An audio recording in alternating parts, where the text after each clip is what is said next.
wanna show emotions, we just keep it down, down inside. Yeah, you and I. ये घड़ी तो खराब हो गई है, इसमें हमेशा ना 6:45 बजे रहते हैं और ये वही सर्किल है जो मैंने बनाया। Hold me now, hold me now, tell me things, tell me all about. OTG को यहाँ रखने से ना ये पूरी जगह बिल्कुल अच्छे तरीके से मैंने चेंज कर दी। Say it loud, wake the world on the other. तो ओटीजी साइड में हो गया है, यहाँ ये रैक रख दी है। Just let go. Ooh, just let go. Oh yeah, just let go. Ooh, just let go. Just let yourself go. Let yourself be and you. We're holding back each other in the things we do. It's all so blue. Yeah, what if we could grow just like the flowers through the concrete, just you and me. Hold me now, tell me things, tell me all about how you feel, just let yourself go. तो जैसा कि आपने देखा, मैंने अपना OTG बिल्कुल अच्छे तरीके से प्लेस कर लिया है और आज मैं आपके साथ शेयर कर रही हूँ कि माइक्रोवेव होते हुए भी मैंने ओटीजी को क्यों लिया। और एक बहुत ही अच्छी रेसिपी मैं आज आपके साथ शेयर करूँगी जो बिल्कुल बहुत ही इजी है, और वो है एक एगलेस चॉकलेट केक बनाने की। क्योंकि मुझे पहली चीज़ ऐसी बनानी थी जिसका भोग मैं अपने लड्डू गोपाल को लगा सकूँ। तो देखिए, सारी मैंने अपनी चीज़ें जो ओटीजी से रिलेटेड थी, बेकिंग की जितनी भी चीज़ें थी वो यहीं पे अरेंज कर ली हैं, ऑर्गेनाइज कर ली हैं, डिटेल में शेयर करूंगी। तो चलिए देखते हैं क्या था डिफरेंस दोनों में और मैंने क्यों खरीदा ओटीजी। मेरे पास माइक्रोवेव है कैनस्टार ब्रांड का, 20 लीटर्स कैपेसिटी, और काफ़ी पहले मैंने इसको लिया था। आज भी बहुत बढ़िया वर्क कर रहा है।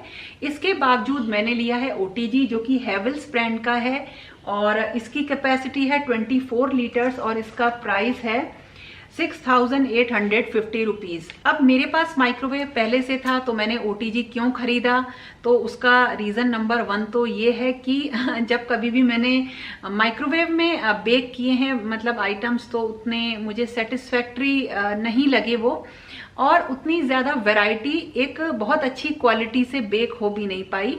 और मैंने जैसे कन्वेक्शन मोड में भी चला के इसको यूज़ किया। जब क्वालिटी अच्छी नहीं मिलती तो आप सोचते हो कि चलो कुछ और मतलब अपना अवन ले लेते हैं, क्योंकि पहले मेरे पास जो राउंड वाला एल्यूमिनियम का अवन आता है वो था, इलेक्ट्रिसिटी से वो चलता था और उसमें बहुत अच्छे केक या जो भी कहते हैं ना बेकिंग, उसमें बहुत अच्छी हुआ करती थी।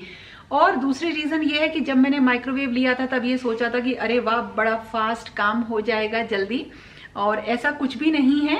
फास्ट तो काम इसमें हो जाता है, लेकिन कोई भी डिश ऐसी नहीं है जो माइक्रोवेव में बन जाए और वो गैस में ना बने। मतलब लगभग सारी चीज़ें जो हैं आप बना सकते हो, और ऐसा भी नहीं है कि अगर आप बना रहे हो तो उसकी जो स्वाद है वो बहुत अच्छा माइक्रोवेव से आ रहा है, ऐसा भी नहीं है। और तीसरी चीज़ ये है कि मैं माइक्रोवेव को जब शुरुआती दिनों में यूज़ कर रही थी तो एक बार मुझे किसी ने ये बोला था कि इसे यूज़ ना करो, मतलब काफ़ी सारे लोग बोला करते थे। तो एक बार मेरा भाई आया था, उसने मुझसे बोला कि इसको यूज़ मत करो क्योंकि इसके संग कुछ ऐसे उसने डिसएडवांटेजेस गिनाए जिनको कि मैंने एक बार तो ज़्यादा ध्यान नहीं दिया। लेकिन जब उसने दूसरी बार बोला तो फिर मैंने कहा चलो अब इसे थोड़ा सा सर्च करते हैं वाकई क्या चीज़ है।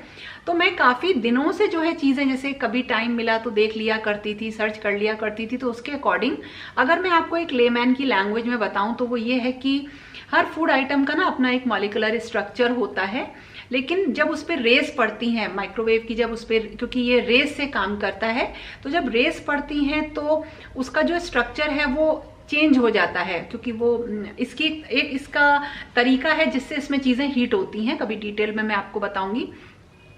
तो वो जो उसका स्ट्रक्चर चेंज होता है, कई बार वो आपके लिए, आपकी बॉडी के लिए, हेल्थ के लिए सही भी नहीं होता है और उसकी न्यूट्रिशन वैल्यू जो है वो लगभग खत्म हो जाती है।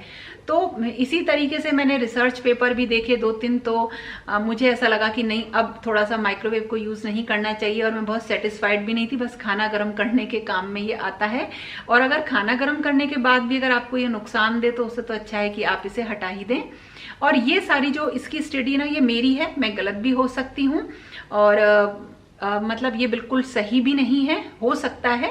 मतलब मैं आपको ये पहले एक डिस्क्लेमर देना चाहती हूँ कि आप जो ये मैं बता रही हूँ ये मेरी अपनी मैंने चीज़ें जो अपनी देखी हैं पढ़ी हैं उसके अकॉर्डिंग है ये रिजल्ट। ऐसा कुछ भी नहीं है कि मैं आपको ये बोल रही हूँ कि ये बिल्कुल सही है। मेरे अकॉर्डिंग ये सारी चीज़ें हैं। आप अगर चाहें तो इन सारी चीज़ों को सर्च करिए, थोड़ी सी रिसर्च करिए और उसके बाद जो है आप चीज़ों को परचेस करिए।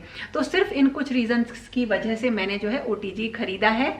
और OTG वही है, अवन है, टोस्टर है, ग्रिल है, इसमें तीनों चीजें हैं। अच्छी कुकिंग इसमें हो जाएगी। बेकिंग का मुझे शौक है तो कुछ नए नए आइटम्स इसमें ट्राई करूंगी। तो इसके साथ जो जो आइटम्स आए हैं, अगर आप पनीर टिक्का वगैरह बनाते हो तो उसके लिए कुछ स्क्यूअर्स वगैरह हैं और ये हैंडल्स हैं। जैसे बहुत गर्म हो जाता है तो आपको ट्रेस निकालनी है तो उसके लिए 2 हैंडल्स हैं जिनसे आप खींच के जो है बाहर निकाल सकते हो। ये जो है इस तरीके से रोटेशन करता है इसके अंदर, और बीच में जो भी इसमें फूड आइटम रहता है जैसे आप चिकन या मीट या कुछ भी वेजिटेबल्स वगैरह इस पे लगाते हो तो वो रोटेट होके जो है कुक होती हैं। इसके अलावा आती हैं 3 ट्रेज, जिसमें से एक है ये वायर वाली ट्रे, एक है ये क्रम ट्रे। जैसे कुछ भी जब आप बनाते हैं तो कुछ गिरता है तो वो इसमें आ जाए तो इसे नीचे की तरफ लगाते हैं, ये है एक ट्रे। और एक ट्रे और है ये बेकिंग ट्रे है। जैसे आप कुकीज वगैरह बनाते हो, पिज्जा वगैरह बनाते हो तो डायरेक्टली आप इसके ऊपर रख सकते हो, लेकिन आप इसके ऊपर कुछ पेपर लगा के ही तभी रखिए। लगाना बहुत आसान होता है, ग्लास का हैंडल होता है, इस तरह से खोल लीजिए। सबसे नीचे लगेगी ये वाली ट्रे। उसके बाद इसमें ना सेक्शंस बने होते हैं, जैसे फ्रिज में सेक्शंस होते हैं ना, आप ट्रेज लगा सकते हैं अपने अकॉर्डिंग, उसी तरीके से आप इन ट्रेज को लगा सकते हैं। तो यहाँ से जो है इसके फंक्शंस दिए हुए हैं, ये 3 फंक्शंस हैं। तो अब मैं बना रही हूँ बहुत ही आसान एक एगलेस चॉकलेट केक। तो सबसे पहले बारी आती है जो है केक टिन को या केक पैन को रेडी करने की। आप न्यूज़पेपर से, किसी भी पेपर से या A4 साइज पेपर से इसे प्रिपेयर कर सकते हैं। इस स्टेप को ज़रूर आप ध्यान से देखिए, अगर आप इस तरह से करेंगे तो कभी भी आपका केक जो है पैन पे नहीं चिपकेगा। तो मैंने ये पेपर कट कर लिए हैं और अब मैं इनमें लगा लूँगी ऑयल। तो इस ऑयल केन का जो लिंक है ना वो आज मैं आपको दे दूँगी, बहुत ही हैंडी है, बड़े अच्छे से इससे काम हो जाता है। तो देखिए मैंने इस तरह से केक टिन में और पेपर पे लगा लिया है ऑयल, और इसको मैं रख दूंगी इस तरह से। और साइड के लिए भी मैं कटिंग इसलिए काटती हूँ कि साइड में भी केक चिपकता है और जब फूलता है तो और थोड़ा सा बड़ा हो जाता है, तो मैंने थोड़ी बड़ी कटिंग काटी है और इस तरह से मैं इन्हें लगा दूंगी। अब लिया देखिए मैदा, और मैदे को अच्छी तरीके से इसके ऊपर बुरकना है और थोड़ा सा ज्यादा ही मैदा बुरकिएगा और हाथ से थोड़ा सा थपथपाना है जिससे कि मैदा अच्छी तरीके से पूरे में इवनली फैल जाए। देखिए कुछ इस तरह से करना है, तो इससे क्या होगा ना, पूरे में केक के जो टिन है ना उसमें अच्छे तरीके से मैदा फैल जाएगा और जो एक्स्ट्रा हो उसको आप इसमें से निकाल दीजिए। कोई भी दिक्कत नहीं अगर थोड़ा सा ज्यादा भी हो जाए। तो ये हमारा केक टिन इस तरह से रेडी हो गया, पहला स्टेप हमने करके रख दिया है और अब हम बिल्कुल निश्चिंत हैं कि हमारा जो केक है वो केक टिन में बिल्कुल भी नहीं चिपकेगा। और अब आगे बढ़ते हैं, क्या क्या सामान की जरूरत हमें इसमें पड़ेगी तो उसको देख लेते हैं। तो देखिए ये हैं इंग्रेडिएंट्स, जिसमें सबसे पहले हमें चाहिए कोको पाउडर। कुछ ड्राई इंग्रेडिएंट्स हैं, कुछ लिक्विड हैं। तो देखिए कोको पाउडर हमें चाहिए, ये मार्केट में आपको आसानी से मिल जाएगा। 6 टेबल स्पून मैंने इसको लिया है। और इसके अलावा पिसी हुई चीनी है आधा कप और दूध मैंने लिया है करीब 1.5 कप। इसके बाद अमूल का बटर है वो है 4 table spoon, baking soda 1/2 teaspoon और वनीला एसेंस है 2 टीस्पून इसमें से लेना है। और इसके साथ मैं यूज करूंगी इसमें बेकिंग पाउडर। मैं यूज करती हूँ अर्बन प्लेटर का, एल्यूमिनियम फ्री होता है, ये 2 टीस्पून है। मैदा लिया है 2 कप और इसके साथ जो कंडेंस्ड मिल्क आता है ना, मिल्क मेड, उसको ले लिया है 1 कप। ये हम एगलेस बना रहे हैं इसलिए इसकी जरूरत है। और उसके अलावा कोई भी ऑयल आप ले सकते हैं, ये 4 टेबल स्पून हम लेंगे। और इसमें से जितनी भी क्वांटिटी है, अगर आप छोटा केक बनाना चाहते हैं तो सारी क्वांटिटी को आप हाफ कर दीजिए। अब जो नेक्स्ट स्टेप आता है वो है अवन को प्रीहीट करने का। प्रीहीट करने के लिए हम अलग अलग जो मैनुअल में दिया रहता है उसके हिसाब से मैंने नीचे वाली रॉड को ऑन कर दिया है 180 डिग्री पे और करीब 20 मिनट्स के लिए मैं इसे सेट कर दूंगी। और उसके बाद देखिए हम तैयारी शुरू करते हैं केक की, और इतनी देर में केक का हमारा पूरा बैटर तैयार हो जाएगा। थोड़ा सा जो हमारा मक्खन है ना, बटर है, उसे हमें रूम टेम्परेचर पर करना है। तो हल्का सा पिघला लिया, बहुत हल्का सा गैस पे, और जो है 4 टेबल स्पून हमें ये लेना है, तो हमने ले लिया। सारी चीजें हमें रूम टेम्परेचर पर ही चाहिए, और इतना ही हम इसमें डाल देंगे ऑयल, यानी 4 टेबल स्पून हम इसमें ऑयल डाल देंगे। और दोनों चीजों को हम थोड़ा सा मिक्स करेंगे। और अब हम इसमें ऐड करेंगे शुगर को, पिसी हुई चीनी को। तो हमने इसमें पिसी हुई चीनी ऐड कर दी है, और इसके बाद हम इसको थोड़ा सा मिक्स करेंगे। थोड़ा सा मीठा ज्यादा चाहिए तो एक्स्ट्रा जरा सी चीनी और ऐड कर लीजिए।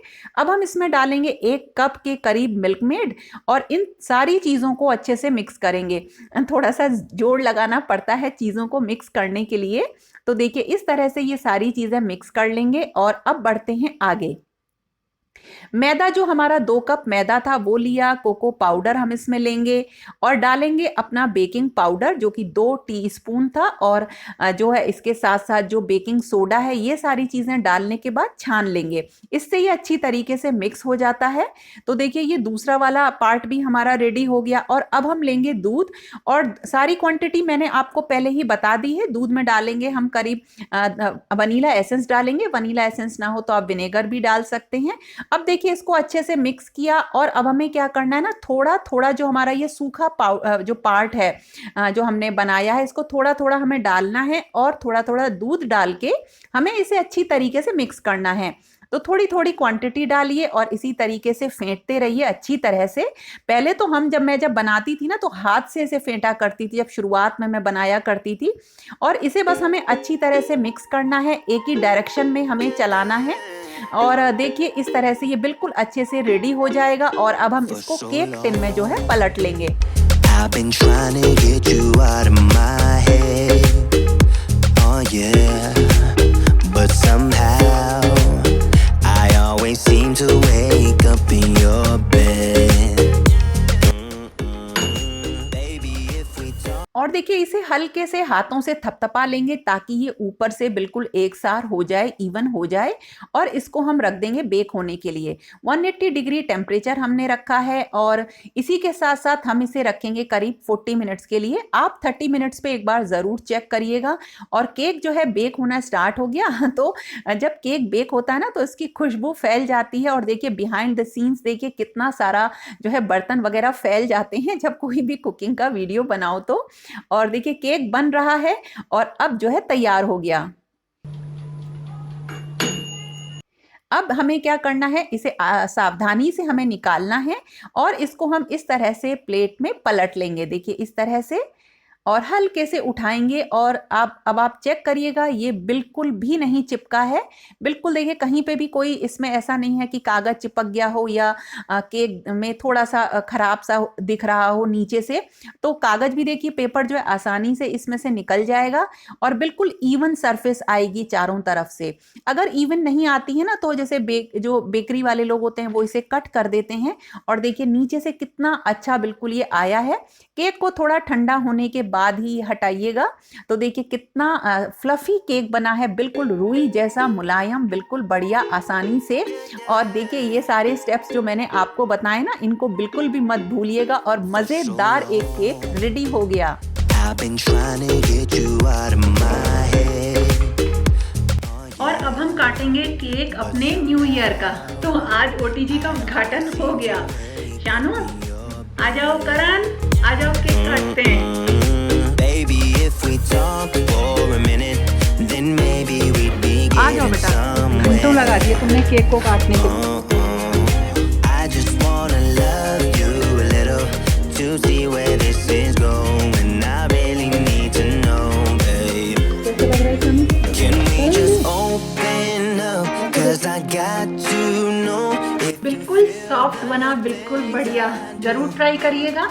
और वीडियो अगर पसंद आया हो तो लाइक ज़रूर करिएगा, कमेंट करके ज़रूर बताइएगा जो मैंने बोला है, और शेयर भी ज़रूर करिएगा। और फिर मिलेंगे एक नए और इंटरेस्टिंग वीडियो के साथ। तब तक के लिए okay friends, thank you and Baba Shanu आज फिर बच गया। करण कैसा बना? बढ़िया। अब मैं बताती हूँ खा के कैसा बना।